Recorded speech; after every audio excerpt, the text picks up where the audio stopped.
नमस्कार, हुमाज किचन मराठीमध्ये तुमचं स्वागत आहे. तर मी हुमा तुमच्यासाठी घेऊन आले आज एक मस्त अशी गोड अशी एक रेसिपी. आणि ही रेसिपी बघितल्यानंतर तुम्ही डायरेक्ट जाणार आहात तुमच्या बालपणात. काय तुम्ही माझ्या लहानपणीच खाल्लेला, त्याच्यानंतर काय मला आठवत नाही की मी नंतर नाही खाल्लंय. तर असंच एक लहानपणातली आठवण आहे आपल्या. तर गुडदाणी बघा, गुडदाणी कोणाला माहीत असेल तर गुडदाणी आपण लहानपणी खाल्ली असेल किंवा आताही कोणी असेल तुमच्याकडे आसपास मिळत असेल. आमच्याकडे तर आता नाही मिळत इथं. पण तरी गुडदाणी करण्यासाठी हे जे शेंगदाणे आहेत हे वाटीभर घेतलेले आहेत मी. आणि हे शेंगदाणे मी खरपूस असे भाजून घेतलेले आहेत बघा. बारीक गॅसवरती आणि लोखंडी तव्यावरती मी हे भाजून घेतलेले आहेत. तर तुम्ही अगदी अल्युमिनियमच्या आपल्या कढईमध्ये सुद्धा भाजू शकता, काहीच हरकत नाही. पण गॅस बारीक करायचा, बारीक गॅसवरती खमंग असे शेंगदाणे भाजून घ्यायचे. त्यानंतर आपल्याला लागणार आहे तेवढीच वाटी साखर. हे दोनच साहित्य आपल्याला लागणार आहे, साखर आणि शेंगदाणे. थोडीशी वेलची पूड आपल्याला सुगंधासाठी वरतून घालायची, फक्त छान सुगंध यावा म्हणून फक्त घालायचे, बाकी काही लागत नाही आपल्याला. तर हे दोन साहित्य आहेत आणि आपली शेंगदाण्याची गुडदाणी इतकी छान होते ना, मस्त अशी. तर सगळ्यात पहिल्यांदा आपल्याला काय करायचं, हे जे शेंगदाणे आहेत हे शेंगदाणे आपल्याला सालं काढून घ्यायचे. शेंगदाणे जर भाजून थंड केले की त्याच्या सालं पटापट निघतात. आणि याच्या पाकळ्या झाल्या तरी चालणार आहे आपल्याला, याच्या पाकळ्या झाल्या तरी चालणार आहेत. हे बघा, तर बघा शेंगदाण्याच्या पाकळ्या पण झालेल्या आहेत आणि साली पण निघालेले आहेत. हे बघा, आता फक्त ह्याला पाकडून घेतलं ना थोडंसं निघून जात आहे.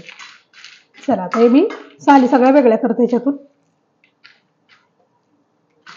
झालं 2 मिनिटात झालेलं आहे.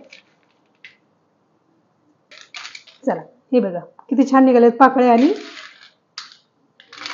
मस्त झाले, स्वच्छ झाले शेंगदाणे. तर आता काय करायचं, आपल्याला ही बर्फी जमवण्यासाठी घ्यायचं एक प्लेट. ही प्लेट घ्यायची आपल्याला आणि त्याला तूप लावून घ्यायचं आपल्याला. हे बघा तूप टाकलंय मी ह्याच्यावरती आणि सगळीकडे असं लावून घ्यायचंय.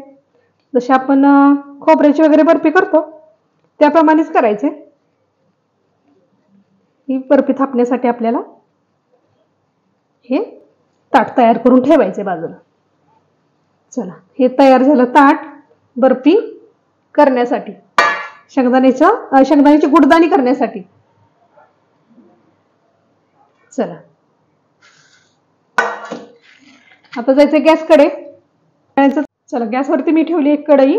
हे बघा, आणि त्यामध्ये आपण घालूया साखर. जी आपण वाटीभर घेतली साखर, ती साखर घालूया. गॅस थोडासा मीडियम करा आणि याच्यामध्ये घालायचंय त्याच वाटीनं पाव कप एवढं, म्हणजे पाव वाटी पाणी घालायचं आपल्याला.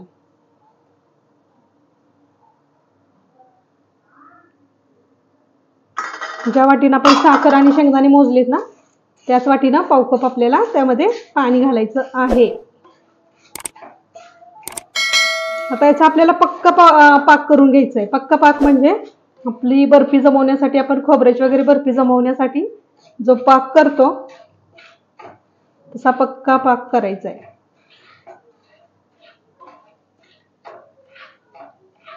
म्हणजे जो एकतारी पाक असतो त्याच्या पण थोडासा पुढचा पाक केला तरी चालणार आहे, कारण आपली बर्फी जमवायची, आपण लाडवासाठी वगैरे करतो ना तसा पाक करायचा.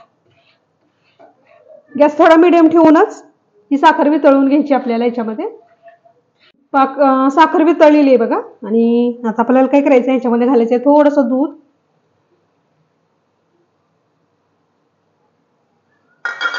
दूध घातल्याने काय होतं, साखर स्वच्छ होते, म्हणजे पाक स्वच्छ होता आपला.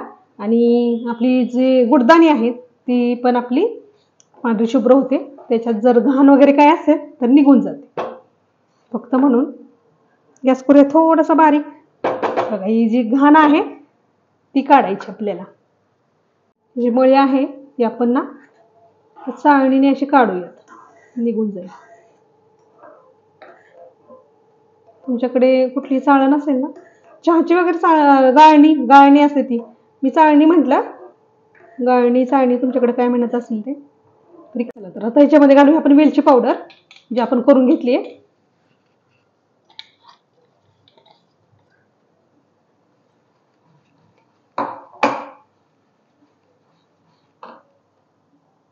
गॅस मीडियम ठेवा.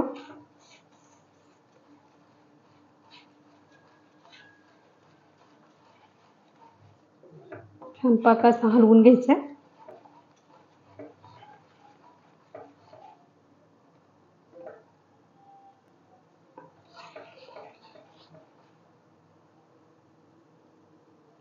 पाक चेक करत राहायचं आपल्याला. बघा एक तारी पाक होत आलेला आहे आपला.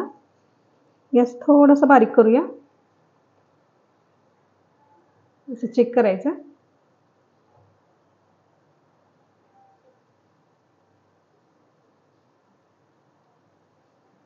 थोडा होऊ देऊया पाक. आणि नाहीच कळालं तर पाण्यात काय करायचं, एक थेंब सोडायचा ह्या पाकाचा आणि त्याची गोळी होती का बघायचं.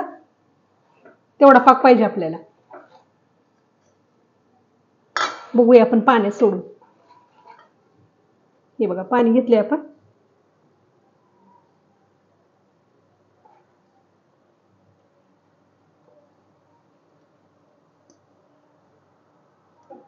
हा पाक जमा झाला पाहिजे एक जागी. तर हा झालेला नाही. हे बघा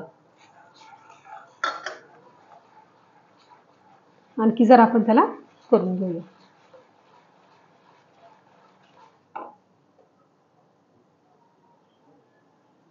स्लो एक नगभर मीठ घालणार आहे मी. नगभर अगदी थोडस घालायचं अगदी.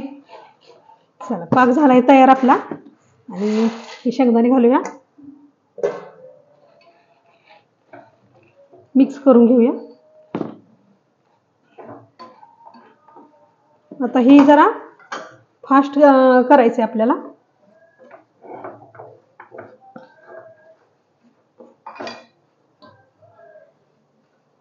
प्लेट जवळच ठेवायची आपल्याला तूप लावून घेतलेली. आणि पडदीचं मिक्स करायचे.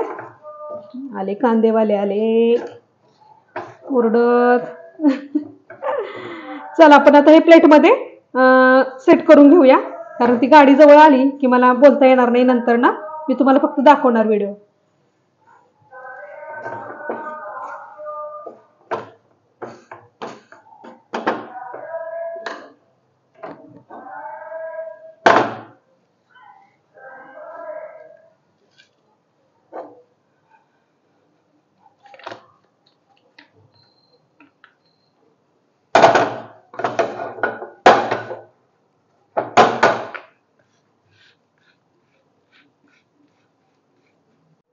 तर बघा हे आपण गुडदाणी ताटामध्ये काढून घेतलेली आहे.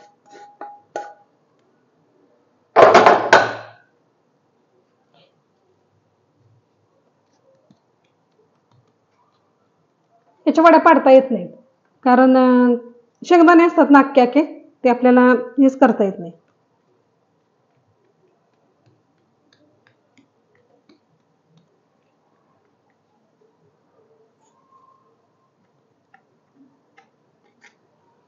आता थोडंसं थंड झाल्याशिवाय तर आपल्याला काही काढता येणार नाही. कारण हे सेट झालं पाहिजे गुडदाणी.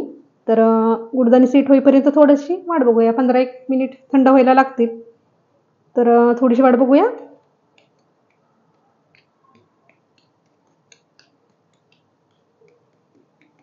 चला 15 मिनिटात तयार होते आपली गुडदाणी. चला बघूया आता ही आपली गुडदाणी सेट झाली का. मी थोडंसं बघितलं काढून. हे बघा असं निघालं आणि असंच निघतं हे. कारण हे आपल्याला कट करता येत नाहीत आणि याच्या वड्या पाडता येत नाहीत. चला आपण हे आता ठेवूया. सेट होतं ते लगेच. हे बघा या प्रकारे काय होतं ते असंच निघतं. तुम्ही म्हणाल वड्या वगैरे पडतील नाही कारण ते अख्खे शेंगदाणे असतात ना. कट करता येतच नाही आपल्याला. हे बघा या प्रकारे हे निघतात.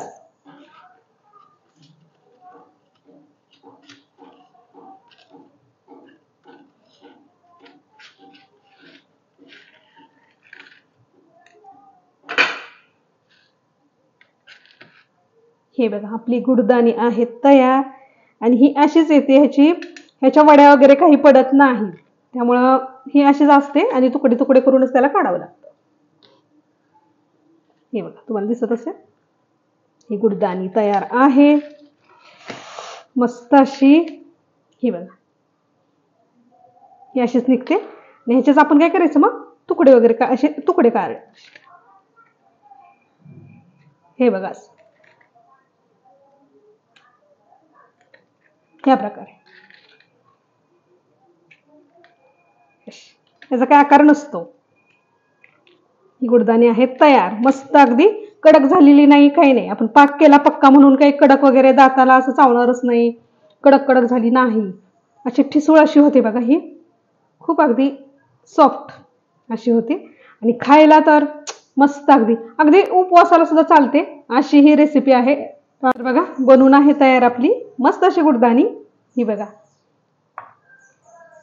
तर नवीन वर्षाच्या स्वागतासाठी तुम्ही नक्कीच करा ही गुडदाणी, कारण एक नवीन पदार्थ आहे जो आपण नेहमी बघत पण नाही कधी, म्हणजे बघायला पाहिजे आता मला तर मिळत नाही कुठे, पण नक्की तुम्ही ट्राय करा. हा पदार्थ लागतो छान मस्त अगदी. तर पुन्हा भेटूया अशीच एक नवीन रेसिपी घेऊन पुढच्या व्हिडिओमध्ये. तोपर्यंत आपल्या रेसिपी पाहत राहा, रेसिपी करत राहा आणि केल्यानंतर कमेंट करून सांगत राहा की तुमच्या रेसिपी कशा झाल्या त्या. तर आपल्या रेसिपी मित्रमंडळींबरोबर शेअर पण करायला विसरू नका, शेअर पण करत राहा.